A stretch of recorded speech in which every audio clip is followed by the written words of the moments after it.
welcome today. This is the Untold project, and we have our current guest. Can you introduce yourself? Hey, my name is Henry.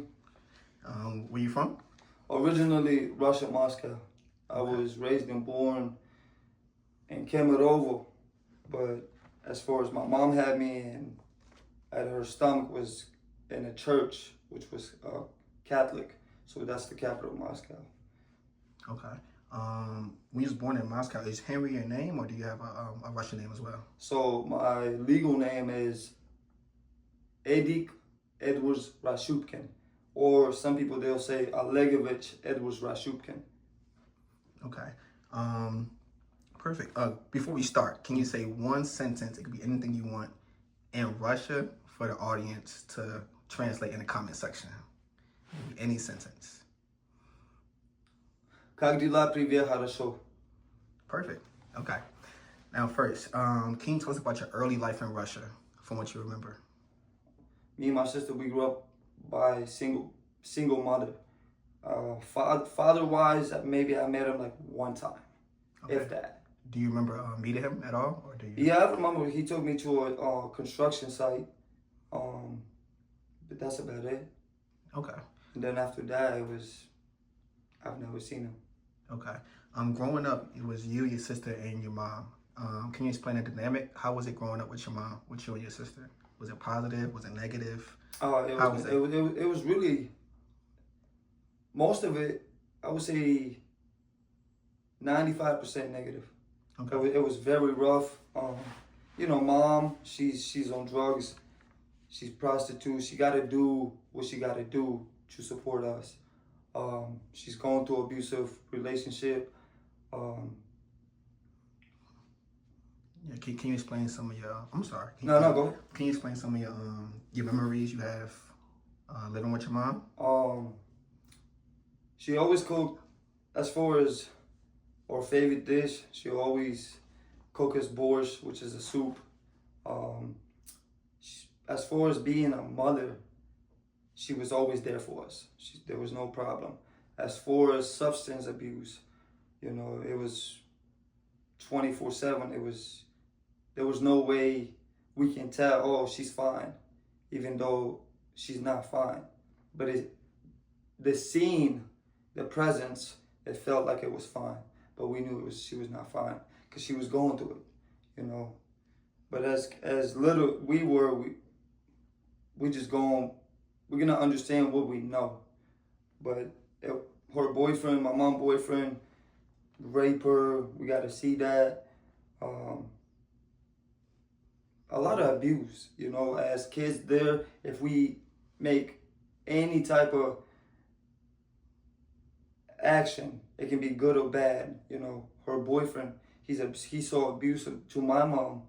He'll do that to us. Like he'll throw us against the wall, or he probably punish us, put us in a corner, put some salt on the ground. We got to get on our knees with the salt and just stand there for no matter how long, So it was, we got to see our mom on the couch. He's raping her. We got to see all that visually. So it was rough. As far as free time, being as regular kids, happy, enjoying, going to school, that was not a lifestyle that we had. We didn't have that privilege or opportunity. So it was school-wise, we didn't go to school. There was no school. So you and your sister y'all lived with the mom and the abusive boyfriend, but y'all didn't go to school at all? You just stayed in the house with them? My mom could not afford it. Okay. She was not able to. Wow. Okay. And in Russia, they don't have like a system that kids can still go to school if the parents can afford it, or no? They probably do, but for our position, we didn't. Yeah. She didn't. She could, maybe she could have done that, but she never took that route for us to do that. Okay. So it was just basically we knew, we seen, we lived physically, emotionally, mentally with mom. We was basically with mom at all times. She never mentioned about school, nothing like that. So what she taught us is that's what she taught us. Okay. When it comes to the drug use, I know you say you witnessed the rape and the abusive side of the boyfriend. When it comes to the drug use, did you see or did you witness any Yeah. yourself? Yeah. Was See it that every day. okay? See that every day. Can you explain what type of drug she used? That you So in Russia, it's called.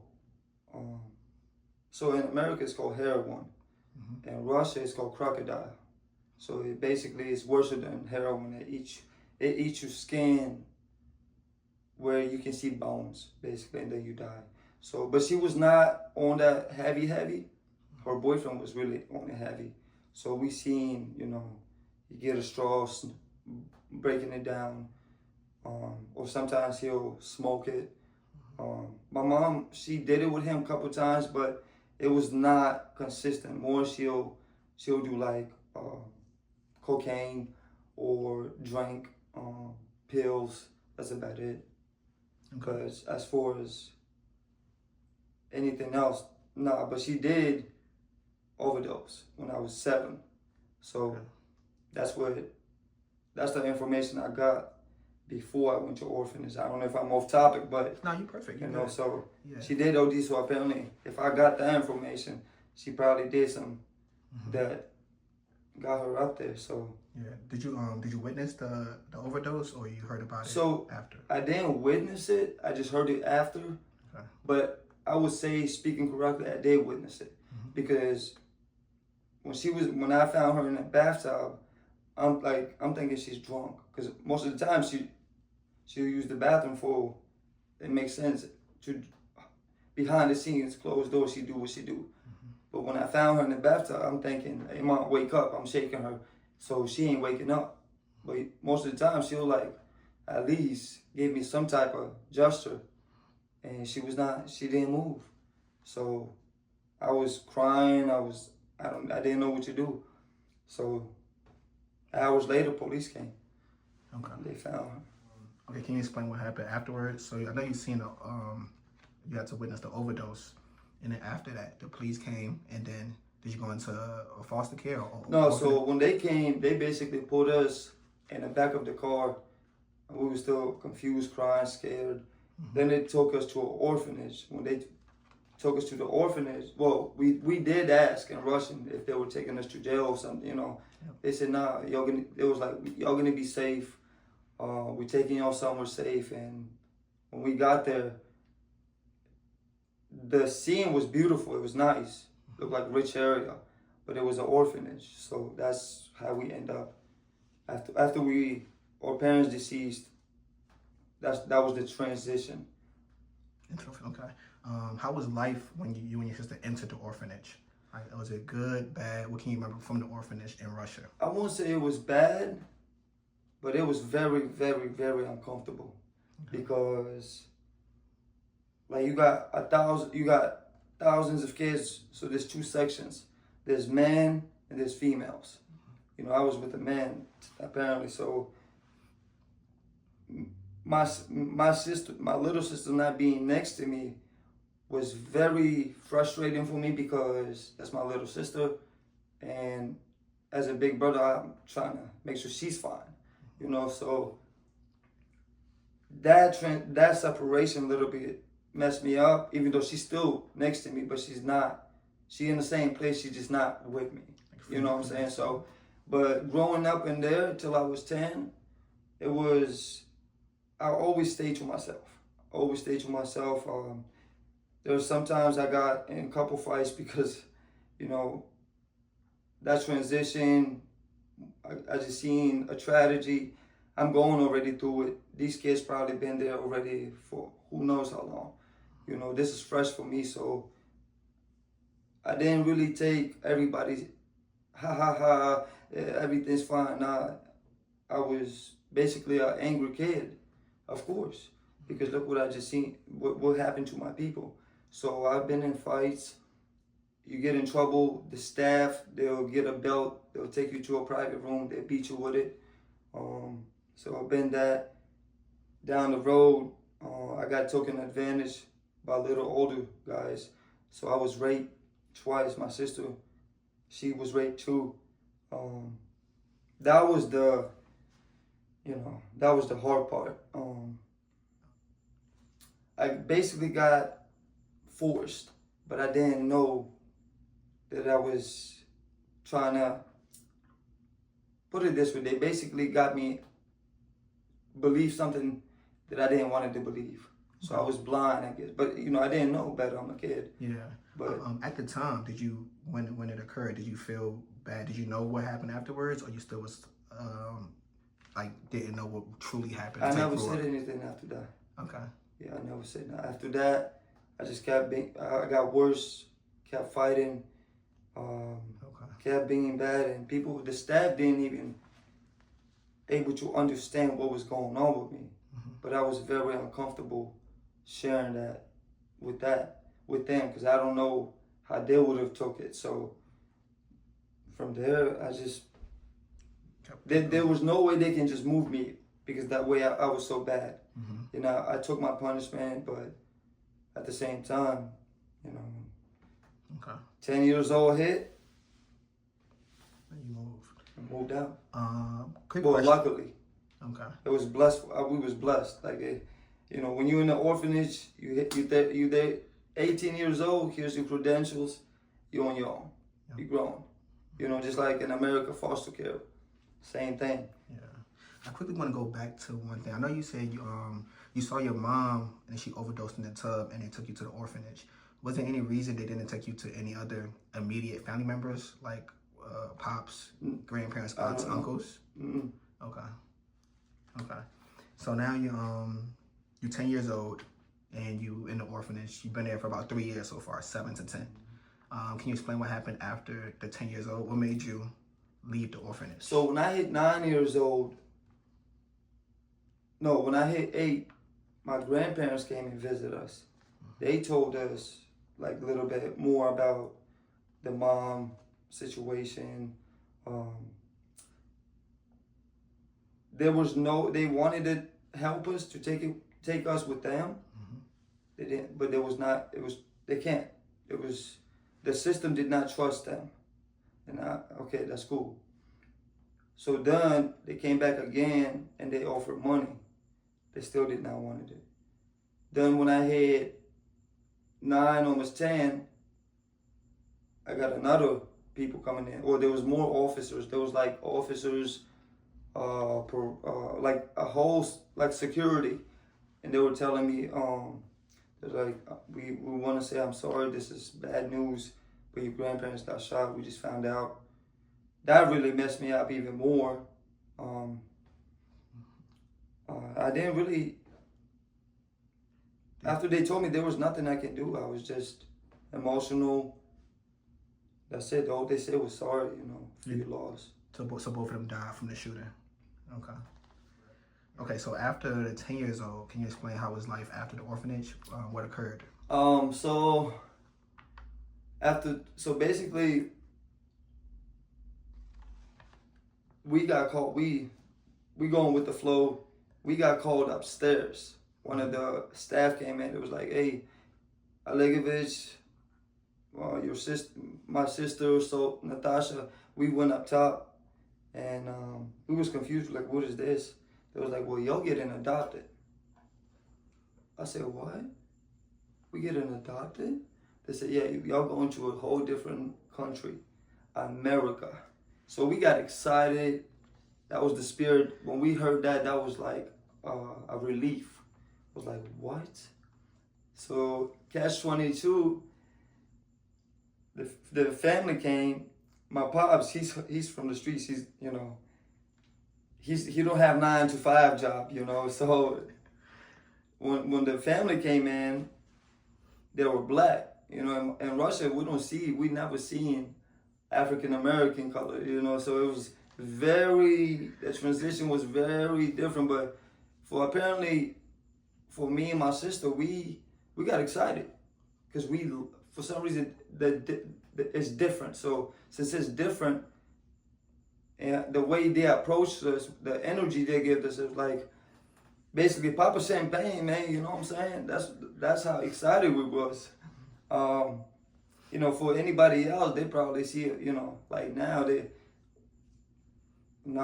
we don't matter. The racism right now, the discrimination. Since I've been in America, I'm gonna go off topic real quick. That's fine. Is it don't make sense, you know. But that's why we are so unique and we love different. You know, we don't discriminate. We don't care how you purple, white, whatever. It don't matter. We treat everybody equal, but we want the same respect given. Yeah. Okay. So after you got adopted, you and your sister came to America. Can you explain how that was like, the foster home, America, everything? So when we got adopted. The first, it was Newport News County. That's where we stayed for 2 years. You know, the transition was nice. We were spoiled. We're not used to here, let's go there. Like, it was like, seeing my dad open a duffel bag, nothing but blues, a lot of money. Just like, hey, it was just so, the feeling was like unbelievable. Like, we thought, oh, we about to live the rich life. Like, we ain't got to work for the rest of our life. So it was like that for 2 years, you know. It was nice. I had to learn English because I only knew 2 words, yes or no. So that was the funny part, because, you know, if anybody say something, yes, no, yes. So I don't know what you're saying. And kids laughing at me, I'm like, oh man, just crazy, because all I know is yes or no. So when I started learning English, the way I started learning was like, boom. So my adopted parents, they had the money for a tutor. Okay. So I was getting tutored at home every day. In English. So yeah, in English. Okay. So as soon I started rapidly picking things up, the kids over there kept doing, I'm like, yeah, I'm learning. Okay. So they were surprised. I was like, yeah, don't say that again. You know, so it was a little funny, but I had to pick up the language. But for almost a year and a half, I was almost halfway fluent. So my brain capacity was, I guess it got way too much capacity for me to pick up a second language. Yeah. But English, second language, is the hardest, in my opinion. It's the hardest. Okay. You know, so. Yeah, okay. But I'm speaking English. Exactly, yeah. Was it hard making friends as a child when you moved from Russia to America? No. Or was it easy to have like easy, like this? Okay. Hey, you look like Eminem, man. I like, boom. You know, I was shy, but it was easy. I never had problems with, you know, socialize with kids and making friends. I never had that problems. It was, most of the time, they all come to me. Like, I'm famous or something, but I was not, you know. So it was the feeling of people, maybe they're not used to seeing someone different like me. So they want to, I won't say fit in, but they want to be my friend because they want to, hey, where you from? I hear you accent, you know. I get that a lot, so it was nice. Okay. Now you said it was 2 years when things went well. You moved to the foster home with the mom. It was nothing but blues, like you said. Everything was going well, like a child in a candy store. Yeah. But then you said after 2 years, things were good. What made it go bad after the 2 years? So my mom, one day she was arguing with Pops, and she was like, oh, if you take her, I was a little confused, but she was like, if you take our foreigner son in the streets, I'm divorcing you. So Pops looked at me, you know, I'm still developing the English. He looked at me, she looked at me, and all he was like this, like, and pointed at her, was like, nah, you come with me. So, and then she started doing the same thing, and I'm like, what? So he did, I guess the way he was thinking, the way he was approaching me was so faster than her. So he got a translator, did that thing so fast, boom. So and I was like, oh, I'll go with him. Okay. But he's the one that took me in the streets. Okay. But he translated, was like, he was ahead of her way. She made way more money than him. Okay. But he still had money. Yep. But I was like, oh, okay, all right. So they divorced. She was not able to, she disagreed with that because she was basically telling him we wanted to raise me, or raise us the proper way, you know. But my dad in the streets, been in the game 21 years. My mom, their lifestyle is way different.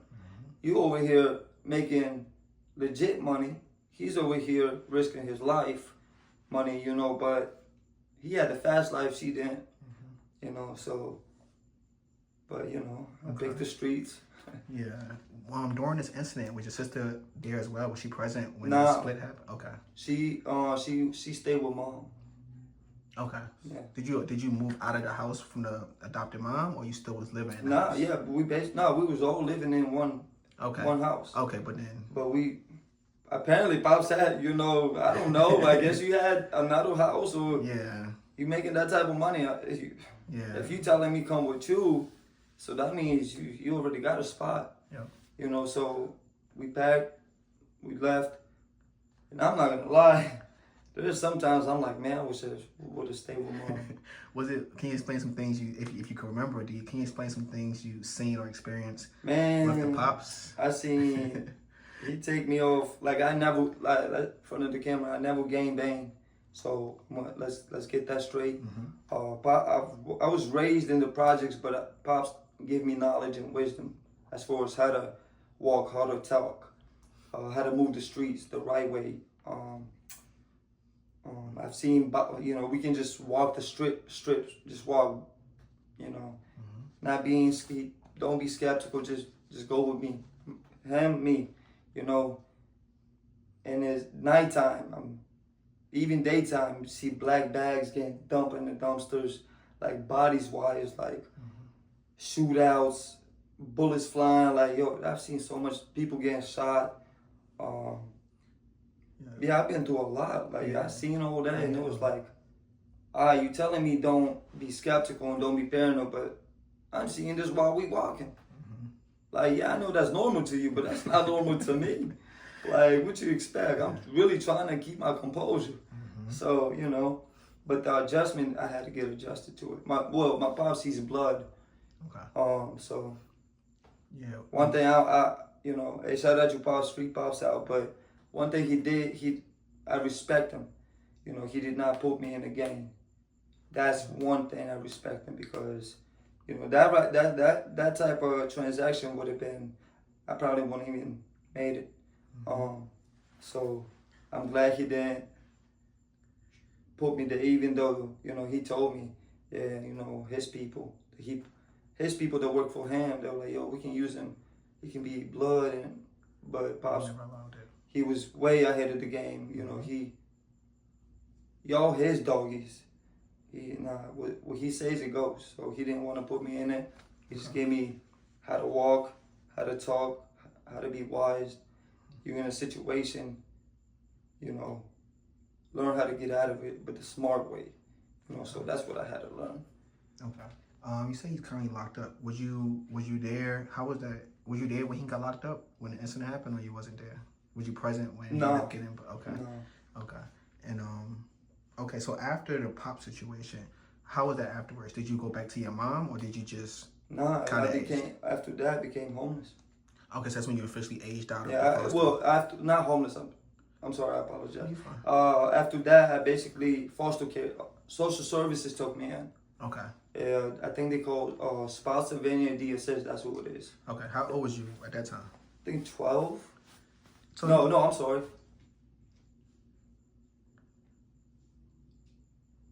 I think I was 15. Okay. 15. So yeah, at 15, they had me. Then when I hit 21, I aged out. Okay. I guess there was no progression, or there was no proper motivation to help me get my life together. As far as me staying with foster family. So when I aged out, it was like, here, I'm lost. Like, what is this? What's going on? You know, there was no, hey, I need to get my license, or I need this to when I age out, I'll be ready. If that makes sense. Yeah. I didn't have it was like no preparation. For Nah, it. there's They no just kinda- preparation at all. Yeah. So Damn. that's from there. It was basically I didn't had nowhere to go. I didn't know nobody. So That's when I became homeless. Okay. So when you was homeless, how was that like? Like, did you do things to support yourself? Did you like how did you go about being homeless in America at 21? I had someone told me. First as me walking everywhere, I don't know anything, you know. Yeah. I seen a dude on a curb, on a sidewalk, holding a sign. So he was begging for money, and people was doing that. So he told me do the same thing. Put your situation, you know, he told me go to Short because that's where all the money at. So I'll go there, I do that. I was making like $300-400 a day. A day. Easily. With the sign up situation. Like easily. Yeah. I was like, man, I can be rich right now. Like I didn't have to worry about nothing, but most of my life I stayed in the hotels. Okay. You know, I didn't know how to use my money. I'm still learning everything, so I didn't know how to use my money wisely. Okay. So I always, hey, I don't have no place to go. I'll go to someone and be like, hey, I have some money, but where can I sleep? Mm-hmm. And some people, they were like, you know, offer me, hey, you can come with me, because they asked me what's the situation. They felt bad, and I declined the offer. I said, now, since I'm on my own, I've been through way too much. I can't trust nobody. So they was like, nah, this hotel here. So when I found that out, that was my green light. Oh, okay, hotel. So most of my life I lived street, hotel, homeless. Okay. Yeah. After the stand outside with the sign, that hustle. After that, what did you do for money? Or how did you? I was selling drugs. Okay. Yeah, I met a couple people that was not good for my life, but you know, they put me on, and I started selling. Okay. How was that like? Did you do it at the That hotel? was fun. That was fun, but that was fun. But it was fun, but I didn't know the consequences behind it. Okay. I didn't know what I gotta suffer if anything can happen. Yeah. If it go left, so I didn't really know that, you know, till the cats they've been in the game so long, they've been telling me slowly. So I moved slowly, Okay. you know. So I was doing that for a minute. It was work. The fast life was work. The fast movement was working. What would you say was the biggest pro and con of the drug game for people who don't know about it? For people who don't know what it's like. The finesse, if you really know how to move it, if you know you gotta know your numbers, you gotta know how to move it. You gotta, when you meet people, you gotta like window shop. Like if I'm window shopping, like I know that's typical. He wanted 50, I'm gonna get like 100 from him because I already window shop. I already scope him out, so I know he's green light. He's too green for me, but he's so desperate for it, so I'm gonna get him. Yeah, let me get your information, delete him, move to the next one. The bad part about it is you never know if it's undercover or who you're dealing with. You know, you can sell to anybody, but you never know how they can set you up. Or you might sell something and move on while you move, and you don't know if they're following you or they following your movement. You know what I'm saying? So. Did you ever been in like shootouts or got shot from? Okay. Yeah. Been shot once, stabbed twice. The shootout happened in London Town Apartments in Henrico, like West End. Okay. How was it like being shot and stabbed twice? How was that experience like? Were you scared that you was gonna Well, the way me and the cat was set up, I already knew it was a setup. So I knew when as soon my gut told me, yo, this ain't right, you know. The cat, he ain't even listening to me. He's over there doing whatever. I already knew I gotta be prepared. He ain't strapped, only me. So we waiting like 2 hours, maybe hour and a half. You don't wait. If you're selling something, you don't wait that long. So that's when, you know, bullets came. I heard steps. I did what I could, you know. The people that rushed me, when you got the adrenaline going on, you don't feel too much. You just going. But then when my body collapsed, that's when I knew, like, I was breathing slowly. It's pitch black. I can't see nothing. I'm over there crawling, knocking on apartments. I need help. So one of the elders, I seen the light. They rushed me to the Henrico hospital. They said that even the doctors, they were like 5 minutes, I would have been dead. So they saved my life. So that was, you know, God got a purpose for me here. So I guess that was a purpose, you know. Yeah. And then how was the stabbing like? The two stabbings, was that involved with the drug game or something different? No, it happened the same time as shootout. Oh, so you got stabbed twice. Everything happened the same day. That's when they really rushed me. Yep. They helped me out with that. I was leaking. Okay. Even though I was not realizing, because I was like, where am I leaking? And I was leaking from right here. Okay. And they said they had to take the gallbladder out. But I made it. Yeah. How about your the partner, the guy you was with? Did anything happen to him? What was the story with that? So I ain't gonna put his name out there. Yeah. But he was 17. He told me he was 21. So he lied to me. So he got shot up. I think like 10 bullets hit him up. That same when you after I told him get out the car, he said nah. So after I heard the bullets start flying, I was running backwards and shooting whatever they were shooting at my direction. So after I stopped, long short story, when I came out, checked the car, he was. Damn. It was like that. And you said that he said he was 21, but the whole time he was 17. He was 17. So he didn't make it out alive, that situation. It was just two of y'all in the car at the time? It was just us. Okay. He had it was like what, maybe 50 ounces of marijuana in the trunk. That was legit. But the way the setup was happening, you know, the movement, you know, I get it. We all in the trap house, we all vibing, you know, yo. One thing about me, even though a young cat, I was try to be so precise, so smart. And I don't know these cats like that, you know. So, and these females with the guys too, so they mix. I'm like, I like the vibe, it's cool.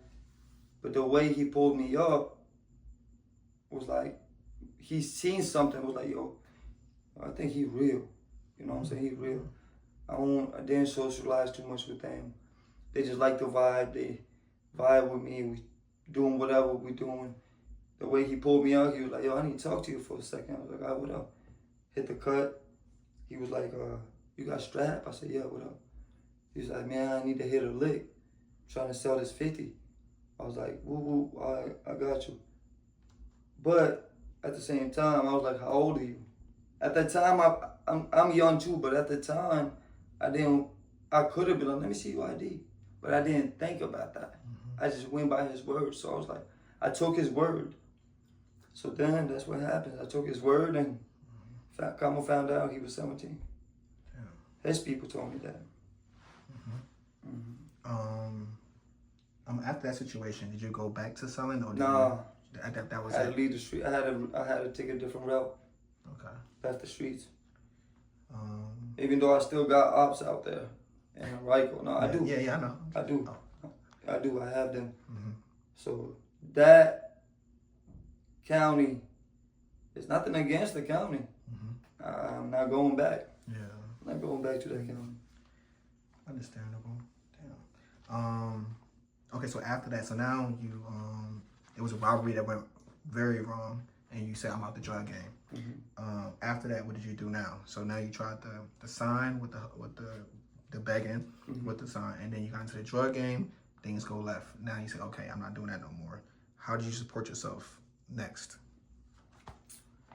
So John, he's from Colombia. So I go back to the corner begging for money. So John pulled up he was like with a friend, his name Jose. So he was like, yo, hey, you wanna work under the table? Can you work? I'm like, yeah. So anyways, he put me on. That's how I became, they live in Powhatan County. So he took me in underneath his wing, gave me my own room in his house. That's how my life transitioned. That transition was amazing because I need some. That's what I was waiting. I don't care about the money. Yeah. You know, that's cool, but I need stability where I can get some money, have a place to stay, shower. You know, get myself together. I was working for him. He had his own cleaning business, so he taught me the trade. I did that for 6 years. Became a supervisor. I'm good at it. Really good. So after that, life started progressing. It was progressing. It was going like this though. Mm-hmm. But then, well, in the beginning with John, my life was going straight, and then there was step backs but that was on me, you know. I got too comfortable. There was step backs that I did, where I showed John, hey, he can't trust me no more. Even though he trusts me, I built the trust. Like, hey, you don't got a license? Here's my car. Drive. Here's my truck. Go. Like, that's how much he trusted me. Hey, I don't feel like driving. Be my chauffeur. For many years, I've done that. That's how much trust I built with him. You know, hey, you want to go out? You want to do this? Take my car. 2018, take, go. Like, that's how much he trusted me till I showed him when I got comfortable. Like, man, I'm going to do what I want to do. I'm a boss now. Nah. You think you can do what you want to do? Nah. Mm-hmm. So I had to pay consequences. Okay. So he kicked me. You got to go. Like, I always mess up when the opportunity hit me, I mess it up. I don't know why, but I be making bad decisions. I actually jump before I think instead of you're supposed to think before you jump. So that's what I was doing. I was doing the opposite. Mm-hmm. So, do you feel there's a reason why you behave that way? Part of my trauma. Oh, you think it's a trauma? My life. Okay. That comes because there's, like, even now at 30 years old, like I'll see something maybe, or something will throw me off. Be like, that's similar. So that trauma will come back, like the past. Mm-hmm. Oh, that's similar. Okay, I'll think about it. Cool. And keep moving, you know. I don't get stuck on that, but, you know, visually anywhere I go, that's why I don't like doing publicity too much. Mm-hmm. I don't like socialism too much, you know, so try to stay to myself, but. Okay. How's life going currently for you? Is things good? Is it bad? Right now? Yeah. Right now,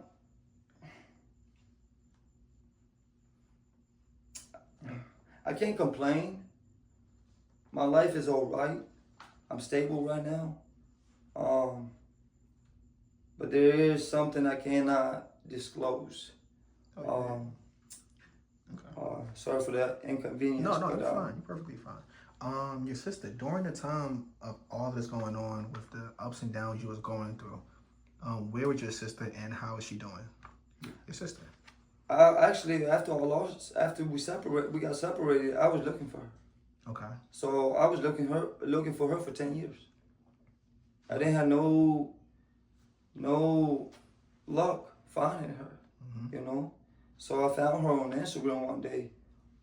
She popped up, and I reached out. She reached out. The only thing I remember, I said, "Hey, this is your brother. I found you. How you doing? I'm not asking for money. I miss you." The only thing I remember she said is, "Oh, hey big brother, I remember you." And while I'm keep texting her, I'm trying to have a conversation, catch up. Next text, I'm ghost. She basically block me, delete me, and have nothing to do with me again after I found her 10 years. So it sucks because, like, this is the only blood I got right now. Mm-hmm. You know, like, why you gotta do that? So she's a model in Miami, you know, living the rich life. That's cool. You know, Sophie, if you do see this on if this come across your page, you know, I love you, I miss you. I hope you're doing well. Just want better for you and keep going. You know, if you do see this interview, don't try to reach back to me. Listen, just keep going. Don't get distracted. But anyways, yeah.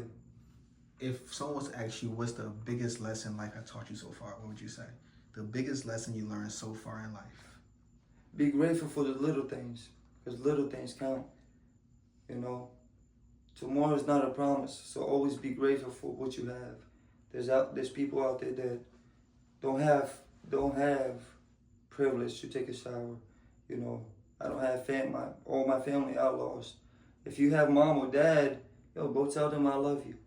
I don't have that. I can't do that. You know, so that's my closure.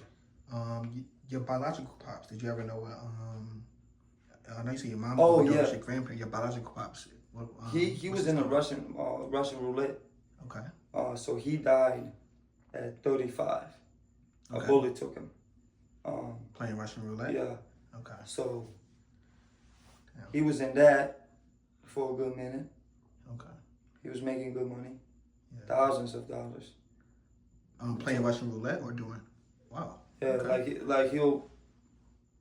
he put 4 bullets in it, spin it, lock it. All right, you with real mafia, you got real people, bosses out here, got money, probably more money than the president if that's the case. Mm-hmm. So, hey, boom, spin it. This guy over here, hey, I got 4 bullets in there. How much you putting down? All right, I got 10,000. How much you putting? 50,000. How much you putting? All right, I'm gonna put 60,000. All that, if you miss that bullet, you take all that money. Yeah, he was making good money. Making more money. He was making more money than my dad is in affairs right now in America. Wow. Yeah. Took his life 38? 38 or 35 or 38. I can't be, I don't want to exaggerate, but around that age. When you say he took his life, was it suicide or he was playing Nah, Russian it was the roulette, a game. normal game? Okay. Mm-hmm. You know? Yeah. Damn. Okay. So now most of your family kind of passed away through All of them gun deceased. violence or overdose.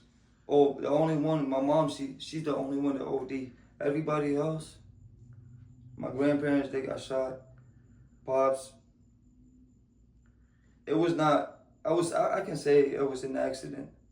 Because you're playing the accident game. Yeah. So it makes sense. So, that took his life. Okay. Well, with all of the trauma and stress that you've been through or going through, what are some of your outlets? Like, what do you do to relieve stress? Do you work out? Nah, I do. I fell in love with music. Music. So Okay. I just do. I've been rapping 7 years. So if I'm going through something, I got PTSD, I got ADHD, ADD, stress. I got so much stuff with me. Music is the only route I take to help me calm down. Okay. I don't take other routes where some people, hey, I need drugs, hey, I need this. Hey, I like music, Okay. Final question. Do you feel that your past still affects you today? The trauma and things you experienced? Why? To be honest, no. Because I don't dwell on past. I'm 30 years old, I'm living in the present. So the life that I'm living right now is all I know. Step at a time, day by day. Tomorrow is not a promise. So, if tomorrow I'm gonna hit $1 million, hey, that's what's gonna happen. But it's all God's plan. It's not my plan. Let's get that in front of the camera. Without God right now, I ain't perfect. But none of us are. But He has a plan for everybody. Without Him in my life, first, I don't know. I probably won't be here. But since I'm on His grace, I'm still here. Okay. I don't know my purpose yet, but I be telling God, if there's a door for this music, hey, let me know. So everybody's saying, keep procrastinating, work on the music. I'm trying to take that, take that advice, but sometimes it's hard. It's easy to say than done. You know, I'm from Russia. I'm building and crafting this talent by myself, so it's difficult. It's not easy, you know. So, but I love it. I love it. Perfect. That's what gets me. Hey, I'm angry. Okay. Express it in a song. So yeah, I'm not trying to take it to the. Oh, I want to be famous. It's a hobby. Okay. If God forbid knows, hey, I'm gonna bless you. Boom. But the time has not came yet. So Okay. if the time comes, hey, I remember you. Hey, here's $1 million. Okay. Remember you did the interview. Hey, I'm glad you take it, man. You got it on camera as well. So. Nah. One thing about me, when I say something, I back it up. I don't beat around the bush. As me growing up in America, I don't beat around the bush no more, you know. If I'm lying to myself, I'm lying to everybody else. Exactly. You know, so now I need to be more wiser. Think outside of the box and just keep going, you know. Okay. Do you have things you want to share, Instagram wise, artist wise, platform, anything? You don't have to, but. Oh, I'm gonna do this for the last question. Before we cut it. Yep. Be yourself. Don't ever change. If you like to do something and you love to do it, do it. Don't let nobody tell you you can't do anything different. Just do it. Shoot for the stars. That's all you gotta do. You know, future is ahead. It's go forward. Don't go backwards. If you live in the past, you can't move from the past. That's a miserable life. You know, I don't want to have a miserable life. I already had it. You know, so enjoy life. Life is short. You know. Amazing. Well, this is the Untold Project. It was a pleasure having you, Henry. Thank you. And we hope to see you again. Yeah, for sure. Y'all be safe.